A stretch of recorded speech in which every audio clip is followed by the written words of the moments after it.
बदल होत नाही, याच्या भक्तीत बदल होत नाही. एकदाच या शरीराचा काया पालट झाला आणि तो भक्तीला लागला, पुन्हा बदल नाही. मृत्यूचा पालट नाही करा काळी हरी केळी तया चित्ती.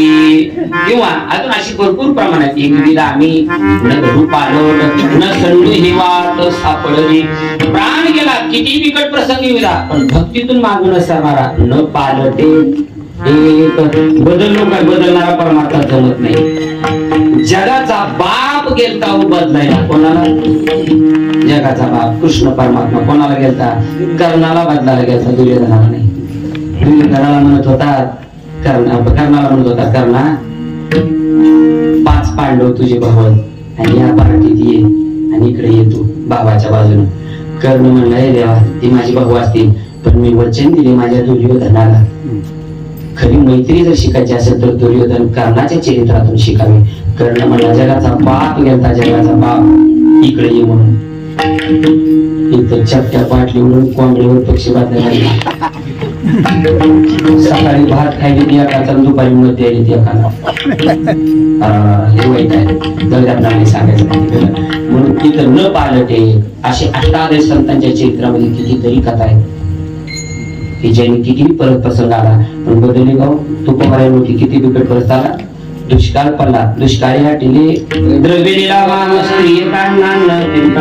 एक मुलगा मेला, दुष्काळ पडला, सगळं होतं तेवढं नव्हतं गेलं, भाऊ गेला, भाऊजाई गेली, सगळं गेलं, सगळा भार पडला. पण तुकोबाराय भक्तीतून मागे सरकले नाही आणि देवाला कधी नाव ठेवलं नाही आणि देवाकडे कधी काय हात पसरला नाही. बरेच झाले म्हणजे बरे झाले देवा, दिवाळी बरं झालं म्हणजे. दुष्काळ पडला तरी तुकोबाराय काय म्हणत होते, बरं झालं. इथं सगळे तुम्ही शेतकरी हात गळ्यानो, माझा एक छोटासा प्रश्न आहे, पटकन उत्तर द्या. किती शेतकऱ्यांनो ऐका माझा प्रश्न काय, तुम्हाला दुष्काळ पडावा वाटतो का जाहीर व्हावा वाटतो? एवढी तरी इमानदारी घेऊन दुष्काळ जाहीर व्हावा, पडण्याचं केलं त्यानं. दुष्काळ जाहीर व्हावा, अनुदान यावं, इमा यावा, कचून बसून खावं. रामकृष्ण काम नको, धंदा नको.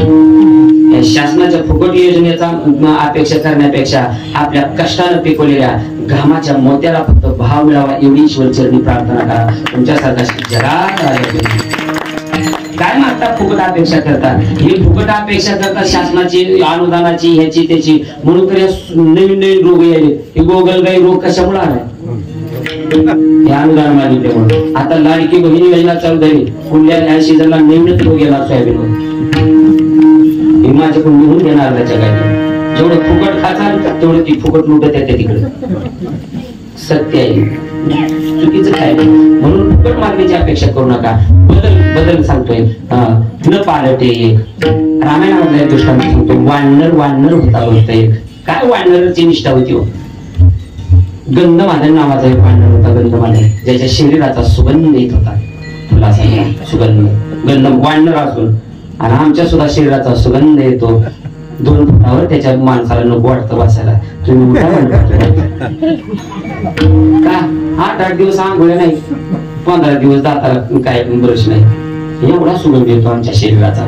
वानर असून सुगंध येत होता वानर. आणि तो वानर कुंभकर्ण युद्धाला आला. कुंभकर्ण कोण? कुंभकर्ण तुम्हाला इतिहास माहिती आहे कुंभकर्णाचा. किती मोठा होता. झोपला म्हणजे 6 महिने झोपायचा.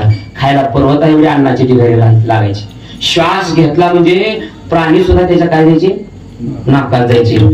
पण ती श्वासाला नाकातली केस अडवून यायची ना, केस. म्हणून रावणाने विचार केला माझ्या भावाला श्वासोश्वास घेताना लय केस मोठाले आले, म्हणून केस कापण्याकरता एक वारी ठेवला. तुम्ही म्हणता वारी कसा राहिला असेल नाकात, थोडी मोठी जनावर मध्ये झाली. पण एक समजा, मनुष्यानाम नापिका आणि पक्षानाम वायसा. हे 2 मनुष्यामध्ये नापिक म्हणजे न्हावी वर्ग आणि पक्षामध्ये वायस म्हणजे कावडाचे पुरासून. त्या न्हावी दादानं काय केलं माहिती का, एक 4 गाठ बांधलं होतं सोलला आणि महाग एका पर्वताला बांधलं होतं गच. म्हणजे मध्ये जर ओढलं तर त्या सोलमुळे आपण मध्ये राहू. तुम्ही म्हणतात हे झालं श्वास सोडल्यावर बाहेर येत नव्हतं. तिकडे त्याच्या केसाला तिकडे मुडाला दावा बांधतो, तीच कमरच. बाहेर बी श्वास सोडला ना आत बी सोडला तर ती मधीच राहायचं. नाकातले केस कट करायचं आणि केस कापता कापता एके दिवशी त्याला श्वास घेतला कुंभकर्णानं. असं करून घेतल्या ह्याच्या हातातली कातर मिस्टर इंडियन मध्ये बोलली कातर. अरे बापरे म्हणला कातर गेली आपला धंदा बंद पडला म्हणजे. आणि ती कातर आली त्याला रुकवतात आणि रुकवतात ती वस्तू गावाची एवढं स्वतः घरी जावं तुम्ही पण. आणि म्हणला आता गेलं पाहिजे कातर हुडकायला. ही कल कमळचं बाहेरचं दावं सोडलं आणि चलत निघालं नाकात मध्ये. कशाला कातर हुडकायला. मधून एक जण म्हैसून झुडको हाताने तयार होतो नाकातलं सांगायला कुंभकर्णाचे. ती मला कुठं निघालात र. आणि ह्याने येड्यानं सकाळी कातर ओढले म्हणला कातर हुडकायला. सर येड्या म्हणला गेल्या वर्षी म्हैस ओढलं होतं मला औंधा सापडले. असला कुंभकर्ण मला सांगायचा होता म्हणून थोडं रंगवलं. असा कुंभकर्ण आला. किती कुंभकर्ण मोठा. समुद्रात उभा राहिला तर समुद्राचं पाणी निघायला लागत होतं. आणि राजा रावणाची मेन वेश येशीचा दरवाजा कुठं लागत होता. गोठ्याला येस लागत होती त्याच्या गोठ्याला. एवढा मोठा कुंभकर्ण होता. आणि असा कुंभकर्ण रांगणात आला. आणि या मोठ्या कुंभकर्णाच्या हातात हा गंधमादन नावाचा वाढणार आला. न पालटे एक सांगायचंय मला. एक वेदभाव वाढणार आला आणि असा हातात धरला. जसा आपल्या हातात आळी दिसावी आळी आपल्या हातात आळी दिसावी तसा कुंभकर्णाच्या हातात तो गंधमादन वाढणार दिसत होता. आणि त्या वाढणाऱ्याला कुंभकर्ण बोलत होता. ए गंधमादना जगायचंय तुला. हो. कोणाला मला वाटतंय तुझा प्राण माझ्या हातात आहे. तुला जर वाचावं वाटत असेल मरावं असं वाटत नसेल वाचावं वाटत असेल तर फक्त मी म्हणतो तेवढं म्हण. काय म्हणायचं. मी म्हणतो ते म्हणायचं. तुला लगेच सोडून देतो. ते म्हणले काय म्हणायचं. म्हण मी रावणाचा. काय म्हणायचं फक्त मी रावणाचा म्हणलं की सोडून द्यायचं. कुंभकर्ण म्हणायचा म्हण मी रावणाचा. आणि गंधमादन वाढणार म्हणायचा मी रामाचा. लक्षात येते का ऐकणारे. असलेले ध्यानात येत नाही. कुंभकर्ण काय बोलत होता मन रावणाचा. आणि गंधमादन वाढणार म्हणत होता रामाचा. अर्धा तास खेळ चालला. कुंभकर्ण म्हणतोय वाढण्याला असा जर दाबला ना तर पाणी होईल तुझ्या शरीराचं. एवढं तू माझ्या पुढं अर्धा तास तुला म्हणतोय मी. काय म्हणतोय फक्त एक वाक्य म्हण. मन रावणाचा म्हणत नाहीच आणि रामाचाच म्हणतो. काय रावणाचा म्हणत नाही. तू कोबराची प्रमाण दिलं त्याला. शतखंड माझी होईल शतखंड माझी होईल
कुंभकर्ण विचारतोय तो वाढणार उत्तर देतोय.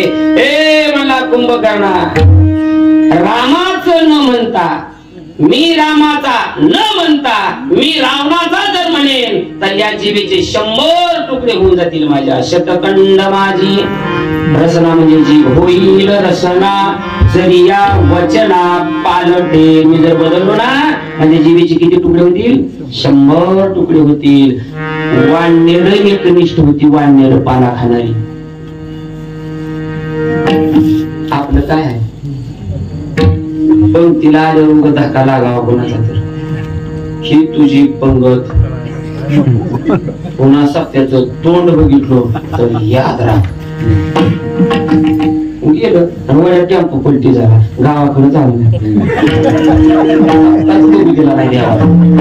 इथं कोणावर राग होता कोणाच्या बापाचं चरित्र गायचं इथं कुठला कीर्तन करावा कोणी पंगत केली कोणी सप्ताह केला कोणाच्या बापाचं आमच्या आजोबाचं तुमच्या. इथं भगवंताचं नामचिंतन करायचं आहे. हा विचार जागर ना जाता कार्य नाही म्हणा परमात्म्याचं चिंतन करायचं. का रागलो असा इथं शतखंड माझी होईल रचना ही एकविध भाव पाहिजे म्हणतो तुकोबाला म्हणतात. न पालते एक भक्त भोळाची भाविक. मग महाराज बाकीच्यांचं कसं आहे इरानाश आणि पुण्य झाली आता थोडस करते. इरानाश आहे पुढे पुण्य सरता पुढे बाकीच्यांचा नाश आहे. पुण्य संपलं की त्यांना सुद्धा खाली एवढा इकडेचा प्रसंग सांगतो. भगवान परमात्मा सकाळ सकाळी असा अंगणात उभे राहिले होते. एक मुंगी आणि त्या मुंगीच्या मागे एक मुंगळा असे दृश्य पाहिलं. परमात्म्याने ते दृश्य पाहिलं परमात्मा गालात हसले. हसल्याबरोबर रुक्मिणी साहेबांना ऐकलं. रुक्मिणी साहेब विचारतात देवा का हसले.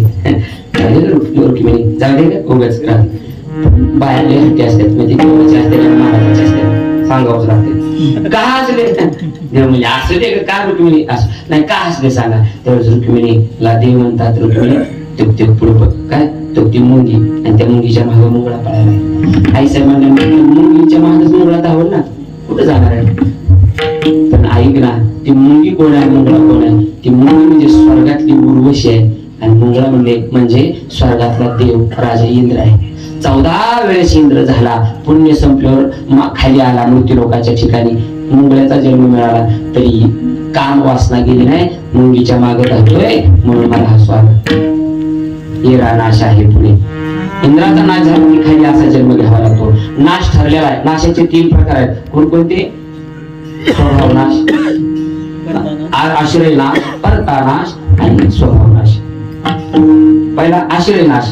पळून गेली या भिंती चित्राची केवळ होई माती. या भिंतीवर चित्र कालवताना आणि पडली चित्र राहतं का ते चित्र भिंतीच्या आधारावर आहे म्हणजे आश्रय नाश. चला परता नाश दुसऱ्याकडून होणारा नाश. दुसऱ्या आपण तो नाश. आणि स्वभाव नाश ज्ञानोबरा होई देतात. उपजेते नाशे नाशिले ते पुनर्पिदिसे हे घटिका यंत्र जैसे कधी ब्रह्मेला हे परतानाश. या परतानाशासाठी एक दृष्टांत सांगितला शास्त्रकारांनी. बघा ब्रह्मदेवानं सगळ्या सृष्टीची निर्मिती करीत असताना कोण कोण निर्माण केले. सगळ्याला आयुष्य सारखं दिलं. मनुष्य कुत्रा बैल आणि घुबड ह्या चौघाला सारखा आयुष्य दिलं 20-20 वर्ष. 40-40 वर्ष. किती दिलं 40-40 वर्ष सगळ्यांना आयुष्य दिलं. कोणाकोणाला मनुष्य बैल कुत्रा आणि घुबड. त्याचं नाव घेत नाही ते पण मला सांगावं लागतं. डोळे कुठं ते दिवसा डुडुळाचे डुडुळ म्हणजे घुबड ज्ञानोबा मध्ये वर्णन करतात. आता तो विषय नाही ऐका. चौघाला आयुष्य दिलं.